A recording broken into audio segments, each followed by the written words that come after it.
Hello everyone, जय हिंद। I hope you all are doing well. हम करने जा रहे हैं mains previous year question analysis और आज हम देखेंगे general studies paper 1 Indian history section से एक क्वेश्चन। मैं उम्मीद करती हूँ गाइज आप लोगों ने इस क्वेश्चन को अटेम्प्ट किया होगा और एक बहुत अच्छा आंसर फ्रेम भी किया होगा।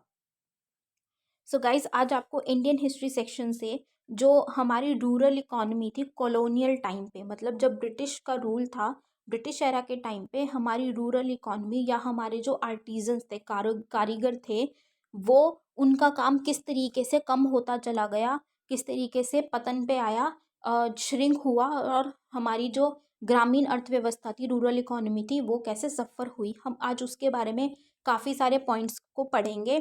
तो मैं चाहूँगी कि आप लोग ये पॉइंट्स आपने जहाँ पे मॉडर्न हिस्ट्री के अपने नोट्स बनाया, आप वहाँ पे इन पॉइंट्स को नोट करके रखिएगा। ये आपको फ्यूचर में बहुत हेल्प करेंगे। और अगर आपके पास कुछ एक्स्ट्रा पॉइंट्स हैं जो आपको लगता है कि हम ऐड कर सकते हैं, वो आप कमेंट सेक्शन में ज़रूर शेयर कीजिएगा हमारे साथ।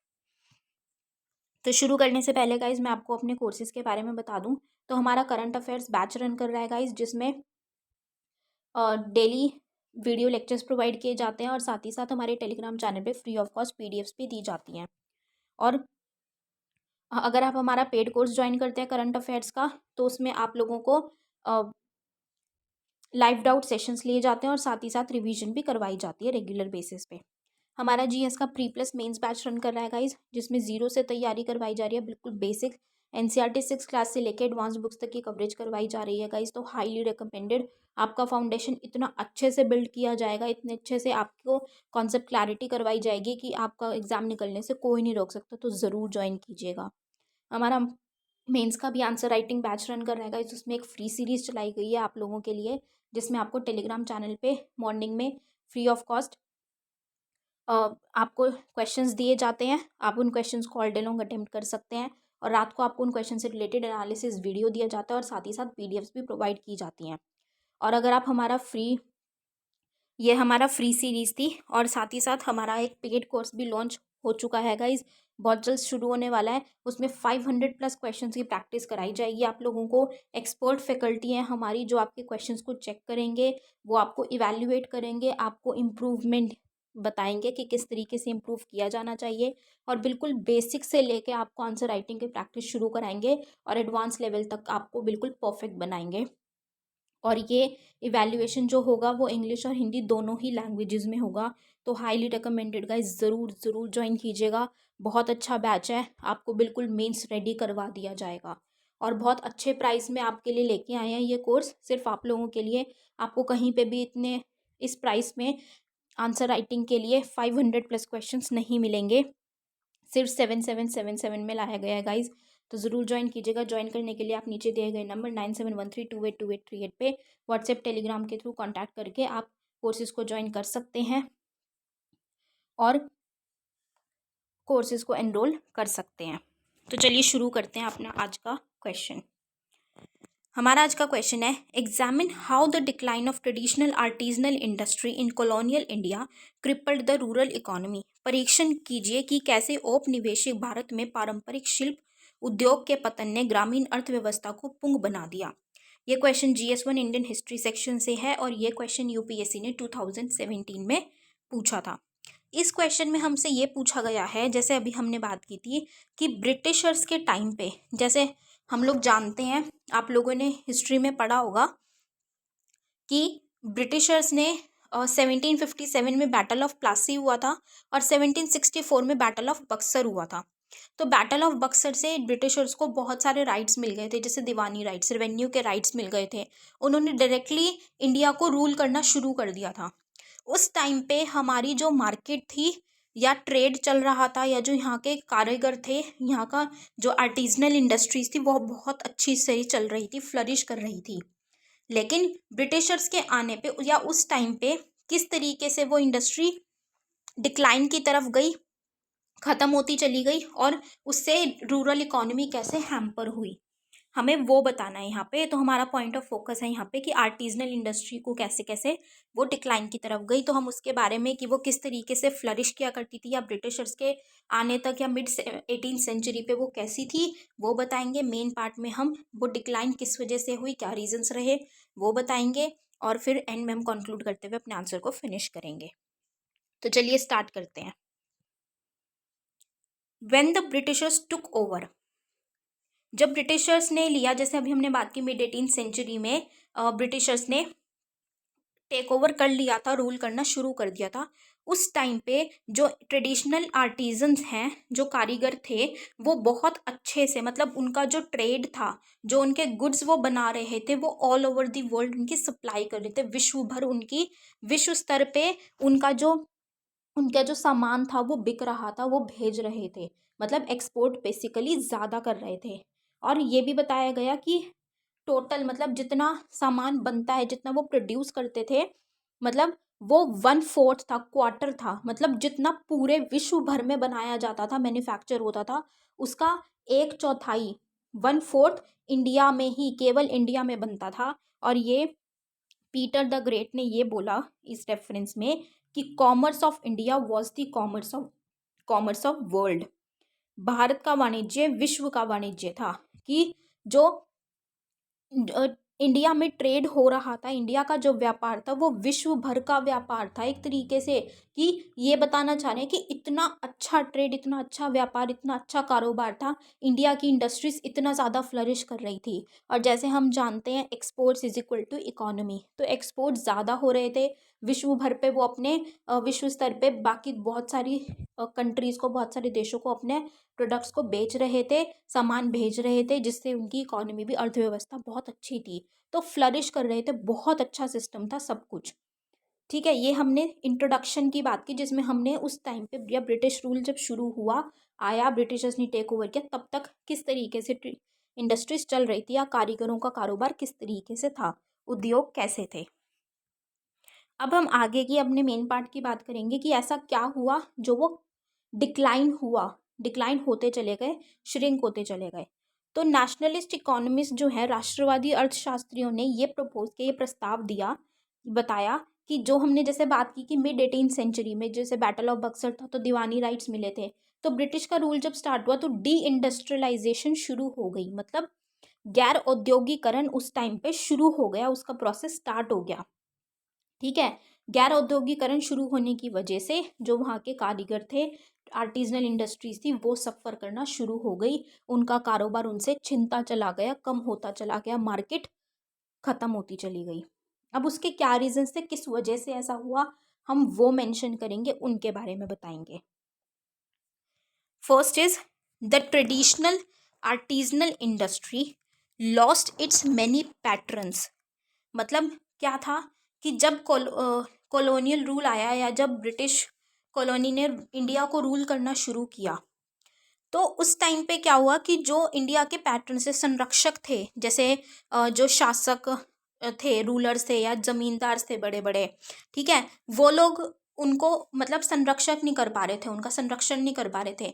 जैसे जब ब्रिटिशर्स ने रूल करना शुरू किया, तो उन्होंने इंडिया के जो आर्टिजन से कारीगर थे, जो उनको एक्सप्लॉइट करना शुरू कर दिया, जैसे कि उनको रेवेन्यू राइट्स मिल गए थे, दीवानी राइट्स, तो उन्होंने रेवेन्यू चार्ज करना शुरू कर दिया उनसे, या जो प्रोटेक्शन दी जानी चाहिए थी, जो उनके पैटर्न्स उनके संरक्षण देते थे उनको, वो नहीं उनको प्रोवाइड की जा रही थी। और जो उनके संरक्षक थे, जैसे रूलर्स थे, ज़मींदार थे, वो भी ब्रिटिशर्स के अंडर आ गए थे, मतलब ब्रिटिशर्स उनको भी रूल करना शुरू कर दिया था ब्रिटिशर्स ने, जिसकी वजह से जो प्रोटेक्शन एक्चुअल में मिलती थी उनको, वो प्रोटेक्शन छिन गई, उनको वो सपोर्ट नहीं मिल पा रहा था, जिसकी वजह से उनको लॉस होने लग गया, वो इतने अच्छे से काम नहीं कर पाए।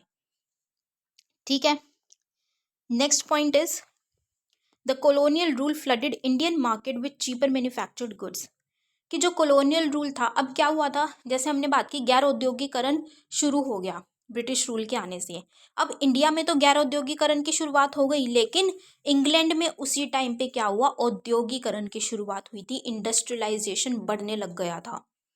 ठीक है, अब क्या होता है, इंडस्ट्रियलाइजेशन जब बढ़ता है, तो वहाँ पे उन्होंने मशीन्स का यूज़ करना शुरू कर दिया। ठीक है, मशीन के उपयोग से वो सामान बना रहे थे, गुड्स का प्रोडक्शन कर रहे थे। अब क्या होता है, जब मशीन से बनाते हैं तो वो मतलब ज़्यादा जल्दी बनता है। एक तो हम हाथ से काम कर रहे हैं, और एक हम मशीन से कर रहे हैं, तो मशीन से ज़्यादा जल्दी होता है। और दूसरा क्या होता है, आपने इकोनॉमिक्स में पढ़ा होगा, production of scale. Production of scale क्या होता है कि जब हम लार्ज स्केल पे, बड़े पैमाने पे जब हम बनाते हैं ना कुछ, तो उसमें हमारी कॉस्ट कम आती है। जैसे एक छोटे से एग्जाम्पल से समझते हैं। मान लीजिए आप एक शर्ट परचेज करने गए हैं, वो शर्ट आपको, एक शर्ट आपको 1000 रुपीज़ की मिल रही है, लेकिन अगर आप 10 शर्ट खरीदते हैं एक की बजाय, तो वो आपको कितने की पड़ती, अप्रॉक्स, मतलब वो पड़नी चाहिए थी आपको 10,000 की, लेकिन क्योंकि आपने वो 10 शर्ट खरीदी है तो वो शॉपकीपर आपको डिस्काउंट दे देता है, वो आपको कम देता है, तो वो आपको शायद 8,000 या 9,000 अराउंड पड़ेगी। तो आपको क्या हुआ, आपकी लागत कम लगी ना, आपका पैसा कम लगा। तो वही चीज़ इसमें भी होती है कि जब लार्ज स्केल पे बनाते हैं, प्रोडक्शन करते हैं बड़े पैमाने पे, तो उसकी कॉस्ट कम आती है, लागत कम आती है, वो हमें सस्ते पड़ते हैं। तो वही चीज़ उन्होंने शुरू करी कि उनके वो जो सस्ते थे वो उन्होंने इंडिया में लाने शुरू कर दिए। अब जो इंडिया के थे वो बहुत फाइन क्वालिटी के और हाथ से बने हुए होते थे, तो उसकी क्वालिटी भी अच्छी थी, तो वो थोड़े से महंगे भी होते थे। तो अब एक वो राशनल मैन होता है ना, रैशनैलिटी का हम कॉन्सेप्ट पढ़ते हैं कि जो आदमी क्या करता है, देखता है वो थोड़ा सा ना, कि एक एक चीज़ हमें दिख रही है, दिखने में वो सेम ही दिख रही है, ठीक है, हम देख रहे हैं तो वो एक जैसी ही लग रही है, एक सस्ती है एक महंगी है, तो वो सस्ती की तरफ जाते हैं कि हम ज़्यादा पैसा क्यों खर्च करें। तो उन्होंने इंडिया को अपने गुड्स के साथ गुड्स उसमें डालने शुरू कर दिए, इंडिया में लेके आने शुरू कर दिए, और जो कि सस्ते थे तो लोगों ने सस्ते परचेज करना शुरू किया, मतलब कि जो ब्रिटिशर्स थे उनके गुड्स को परचेज करना शुरू कर दिया, जिससे जो इंडिया के जो आर्टिजन्स थे, इंडिया की इंडस्ट्रीज थी, उनका मार्केट चला गया।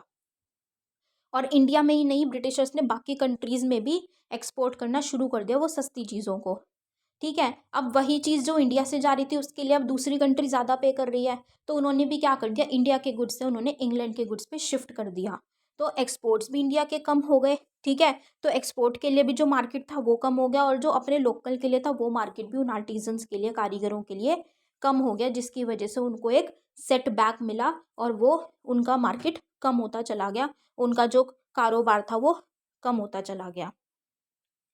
Next is the colonial rule also open Indian markets with zero import tax.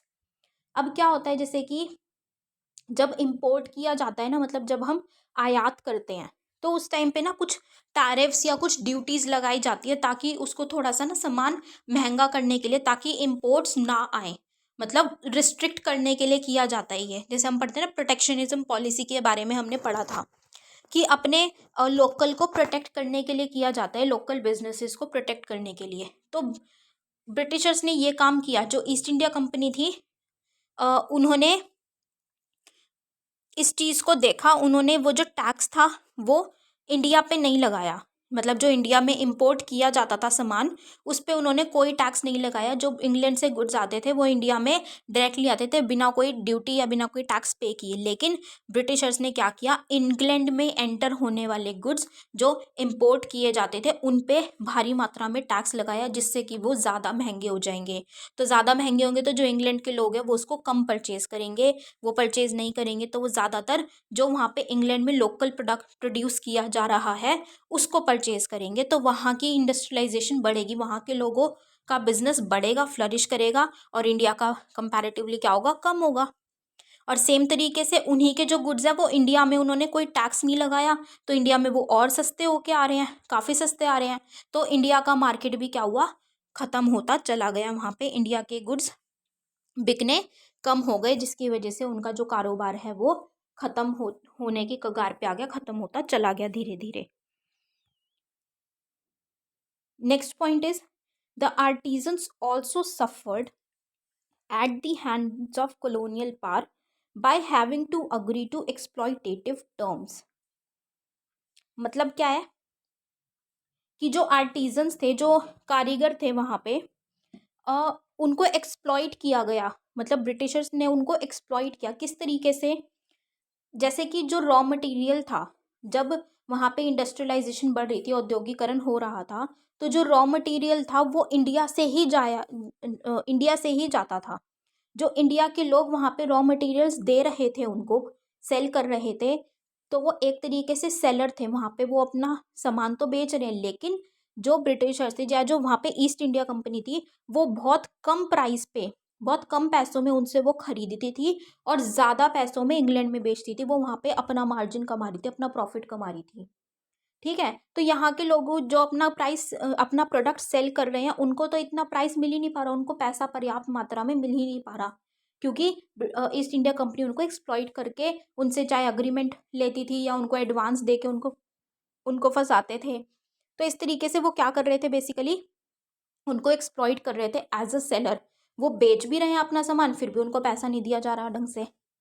दूसरा, अब रॉ मटेरियल तो चला गया, जैसे फॉर एग्जाम्पल मान लीजिए कॉटन जा रही है, कॉटन भेज दी वहाँ पे। अब वहाँ की जो इंडस्ट्रीज थी, वहाँ के जो बिजनेसेस थे, वो उस कॉटन से क्या बना रहे हैं, मान लीजिए शर्ट बना रहे हैं।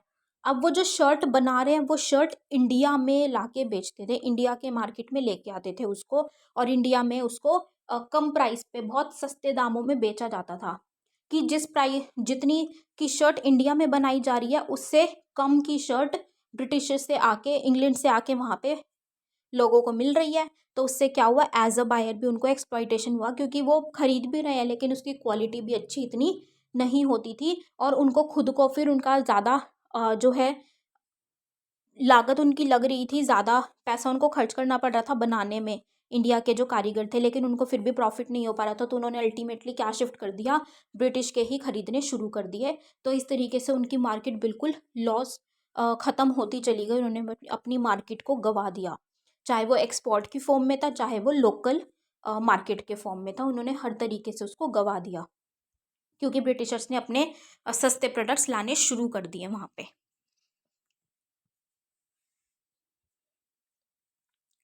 Next is with the advent of railways. अब क्या हुआ था, ब्रिटिशर्स ने ही रेलवेज का इंट्रोडक्शन किया था, रेलवेज लेकर आए थे। ठीक है, अब क्या ब्रिटिशर्स रेलवेज इंडिया में लेकर आए थे, जो क्या वो इंडिया के लोगों की भलाई के लिए लाए थे, कि इंडिया के लोगों को जैसे ट्रांसपोर्टेशन में इजी हो जाएगा, उनको एक जगह से दूसरी जगह पे जाना है तो वो इजीली जा पाएंगे, क्या इसलिए उन्होंने किया था? नहीं, उन लोगों ने इसलिए नहीं किया था कि वो इजीली ट्रैवल कर सके, इजीली जा सके, बल्कि उससे डी इंडस्ट्रियलाइजेशन और ज़्यादा बढ़ी, गैर औद्योगिकरण और ज़्यादा बढ़ा। अब आप पूछेंगे कि रेलवेज लेकर आए हैं, बल्कि वो तो प्रॉस्पेरिटी का काम कर रहे हैं, तो उससे गैर औद्योगिकरण कैसे बढ़ा, उसको समझते हैं। देखिए, जब वो रेलवेज को लेकर आए, ठीक है, उन्होंने एक ट्रांसपोर्टेशन सिस्टम बना दिया, कनेक्ट कर दिया। मैं ये नहीं कह रही हूँ यहाँ पे कि रेलवेज लाके उन्होंने इंडिया के लिए गलत किया, पूरा गलत नहीं था, काफ़ी अगर हम पॉजिटिविटी देखें, पॉजिटिव पॉइंट पे, तो अच्छा भी था, रेलवेज लेके इंडिया को कहीं ना कहीं बाद में उसका बेनिफिट भी था, अच्छा था वो। लेकिन उसमें जो डी इंडस्ट्रियलाइजेशन हुआ, गैर औद्योगिकरण उससे हुआ, वो इंडिया के लिए नुकसानदायक था, कि जो प्रोडक्ट्स जो पहले शिप के थ्रू लाए जा रहे थे, जो मैरीटाइम के थ्रू लाए जा रहे थे, जिनमें बहुत टाइम लगता था सामान को इंग्लैंड से इंडिया तक पहुंचाने में, अब वो रेलवेज के थ्रू एक फास्टर मोड के थ्रू लाए जा रहे हैं। तो क्या हुआ, जो गुड्स लेके आए जा रहे थे, जो एक्सचेंज हो रहा था, या जैसे मान लीजिए यहाँ से रॉ मटेरियल जा रहा था, ठीक है, रॉ मटेरियल वहाँ पे जाके गुड्स, फिनिश गुड्स आ रहे थे। अब क्या हो रहा था, रॉ मटेरियल जा रहा है, तो जितनी जल्दी, जितना ज़्यादा रॉ मटेरियल उनके पास पहुँचेगा, उतनी ही जल्दी वो क्या करेंगे, उतने ही ज़्यादा प्रोडक्ट्स बनाएंगे। वही कॉन्सेप्ट आ गया प्रोडक्शन ऑफ स्केल, उतने ही ज़्यादा वो लार्ज प्रोडक्शन कर रहे थे, उनकी कॉस्ट और कम आ रही थी। लार्ज प्रोडक्शन करने की वजह से वो जल्दी जल्दी क्या हो रहा था, गुड्स को भेज पा रहे थे एक्सपोर्ट के लिए, इंडिया की मार्केट में भेज पा रहे थे। तो बहुत ज़्यादा ना, ये कहते हैं ना फ्लड आ जाना, तो ब्रिटिशर्स के जो इंग्लैंड के से गुड्स थे, वो फ्लड के तौर पे आ रहे थे, फ्लड की तरह इतने सारे भारी मात्रा में आ रहे थे। तो जब वो भारी मात्रा में आ रहे थे, तो सभी के सभी लोगों ने उस पर शिफ्ट कर लिया, और उस पर शिफ्ट करने की वजह से जो इकोनॉमी था, इकोनॉमिक हम बात करें आर्थिक रूप से या कमर्शियल रूप से, वाणिज्यिक रूप से, हर तरीके से वो इंडिया में बढ़ना शुरू हो गए। उनकी जो पेस था वो बढ़ गया, बहुत फास्ट पेस पे वो बढ़ते चले गए इंडिया में, और इंडिया का जो मार्केट था वो पूरा का पूरा ब्रिटिशर्स ने कैप्चर कर लिया, और जो वहाँ के लोकल आर्टिजन्स थे कारीगर थे उनका काम बिल्कुल ठप पड़ गया, उनसे कोई खरीद ही नहीं रहा था, उन्होंने खुद ने ब्रिटिशर्स के गुड्स पे शिफ्ट कर लिया। ठीक है, अब उनको बहुत ज़्यादा प्रॉब्लम हो रही थी, और जो रॉ मटेरियल्स बेचने वाले थे उनका बेशक से रॉ मटेरियल्स तो बिक रहा था, लेकिन कहीं ना कहीं उनको भी बहुत कम प्राइस लेना पड़ रहा था। और उसके बाद आके तो ब्रिटिशर्स ने वो रॉ मटेरियल पे भी क्या कर दिया, सैंक्शन लगा दिया था कि इंडिया से कोई प्रोडक्ट नहीं आएगा बे। जैसे मसलिन था, मलमल था ना, बहुत फाइन होता था वो इंडिया का, तो उस पे भी ब्रिटिशर्स ने उस पे भी प्रतिबंध लगाने की कोशिश करी कि प्रतिबंध लगा देंगे कि वो जो वहाँ का मलमल है वही यूज़ किया जाएगा, जो इंग्लैंड में उगाया जाएगा, इंग्लैंड में बनेगा। तो उन्होंने हर तरीके से तोड़ने की कोशिश करी, ब्रिटिशर्स ने हर तरीके से तोड़ा, जिसकी वजह से वहाँ की मार्केट चली गई। नेक्स्ट हम बात करें कि सॉरी, ये हमने किसकी बात की, अपने मेन बॉडी पार्ट की बात करी कि क्या क्या रीजंस थे, किस किस रीजंस के थ्रू या किस किस वजह से वो जो यहाँ के कारीगर थे उनकी मार्केट ख़त्म होती चली गई, उनका काम कारोबार ठप होता चला गया और मार्केट चली गई। ठीक है, उनका जो इतना अच्छा व्यापार चल रहा था, ट्रेड, वो ख़त्म हो गया। कंक्लूडिंग वे में हम इसको बताएंगे कि this not only eroded the prosperous income base, मतलब जो एक बहुत अच्छा बढ़ता हुआ, जो इतना अच्छा लाखों का कारोबार हो रहा था इंडिया के जो कारीगर थे उनके लिए, वो तो चला ही गया, उनको जो प्रॉफिट था वो तो उनका चला ही गया, पैसा आना बंद हो गया। साथ ही साथ जो लेबर प्रोडक्टिविटी थी, जो काम करते थे लोग, वो काम भी छिन गया उनसे, मतलब वो काम भी नहीं, उनका काम भी नहीं हो रहा है। वो जो, जैसे हम कहते हैं ना, एक कल्चर एक्सटिंक्ट हो जाता है, मतलब चला ही जाता है बिल्कुल, हमें देखने को ही नहीं मिल रहा। तो वो वाली बात हो गई कि इंडियन एग्रीकल्चर में, कृषि में से कृषि उत्पादकता ही कम होती चली गई, लोग काम ही नहीं कर पा रहे ढंग से, उनका काम भी खत्म हो गया था बिल्कुल ही। तो हर तरीके से उन्होंने तोड़ा, पूरा का पूरा, लोगों का काम भी, लोगों का जो पैसा आता था वो भी, जिसकी वजह से जो इंडिया की ग्रामीण अर्थव्यवस्था थी, इंडिया की रूरल इकोनॉमी थी, वो बहुत ज़्यादा टूट गई, बिल्कुल नष्ट हो गई। ठीक है, वो नष्ट होने से सब कुछ, इंडिया की जो कंडीशन थी, जो प्रॉस्पेरिटी थी, वो काफ़ी हद तक ख़त्म होती चली गई, धीरे धीरे वो डिक्लाइन की तरफ आ गई। ठीक है, और इन 200 साल में देखा जाए तो सिर्फ 200 साल में जो ब्रिटिशर्स ने रूल किया, उसमें इंडिया की ग्रामीण जो अर्थव्यवस्था थी, रूरल इकोनॉमी थी, जो पहले मिड 18 सेंचुरी में 1700 के टाइम पे, 1750 के अराउंड सी हम बात करें नॉर्मली, तो उस टाइम पे जितनी अच्छी थी, जितनी फ्लरिश कर रही थी, वो सारी की सारी टूट के बिखर गई। और जो सेल्फ सस्टेन थी, कि लोग अपने आप में पर्याप्त थे, ठीक है, आत्मनिर्भर थे, जिसकी आज हम बात करते हैं ना, आत्मनिर्भर भारत, तो आत्मनिर्भर था वो, इतने अच्छे से फ्लरिश कर रहा था इतने सालों से, वो सारा का सारा तोड़ दिया और हमें डिपेंडेंट बना दिया दूसरों पे। ठीक है, so this was all about this question guys, I hope you have like this session. तो आप अपना फीडबैक ज़रूर दीजिएगा कमेंट सेक्शन में, और अगर आपको कुछ एक्स्ट्रा पॉइंट्स लगते हैं तो उनको भी हमारे साथ ज़रूर शेयर कीजिएगा। सो ख़त्म करने से पहले मैं आपको अपने कोर्सेज़ के बारे में बता दूं। हमारा करंट अफेयर्स बैच रन कर रहा है, जिसमें PDFs प्लस वीडियो लेक्चर्स दिए जाते हैं आपको टेलीग्राम चैनल पे, और आप हम अगर हमारा पेड कोर्स ज्वाइन करते हैं तो उसमें आपको लाइव डाउट सेशंस लिए जाते हैं और रेगुलर रिवीजन कराई जाती है। हमारा GS का pre plus mains batch run कर रहा है गाइज, 0 से तैयारी कराई जा रही है, फुल फ्लेश बैच ज़रूर ज़रूर ज्वाइन कीजिएगा, हाईली रिकमेंडेड ज़रूर ज्वाइन कीजिएगा गाइज, बहुत अच्छा बैच है, कॉन्सेप्ट क्लैरिटी बहुत अच्छी हो जाएगी आपकी। और मेंस का भी गाइज आप लोगों के लिए आंसर राइटिंग बैच लाया गया है, आपको मेंस रेडी बनाने के लिए बिल्कुल। एक आपके लिए फ्री सीरीज़ भी स्टार्ट की गई है, जिसमें आपको टेलीग्राम चैनल पे क्वेश्चंस दिए जाते हैं, और ऑल डे लॉन्ग आप क्वेश्चंस को लिख सकते हैं, और फिर उसके बाद आप लोगों के लिए रात को 8 बजे आपको उसका एनालिसिस वीडियो और PDFs दी जाती हैं टेलीग्राम चैनल पे। और हमारा पेड कोर्स भी हमने लॉन्च कर चुके हैं जी, हमारा मेंस आंसर राइटिंग का, उसमें 500 प्लस क्वेश्चंस की आपको प्रैक्टिस कराई जाएगी, और एक्सपर्ट फैकल्टी हमारे, वो आपको क्वेश्चंस को चेक करेंगे, बिल्कुल NCERT से उठा के आपको प्रैक्टिस करानी शुरू करेंगे, बिल्कुल बेसिक टू एडवांस लेवल लेके जाएंगे, और आपको मेंस रेडी कर देंगे बिल्कुल। तो ज़रूर ज़रूर ज्वाइन कीजिएगा गाइज इन बैच को, हाईली रिकमेंडेड। ज्वाइन करने के लिए आप नीचे दिए गए नंबर 9713282838 पे व्हाट्सएप टेलीग्राम के थ्रू आप कोर्सेज़ की डिटेल्स ले सकते हैं और कोर्सेज़ को एनरोल कर सकते हैं. सो with this we end up this session, guys. I hope you all have liked this session. Thank you so much. Have a great day ahead. Jai Hind.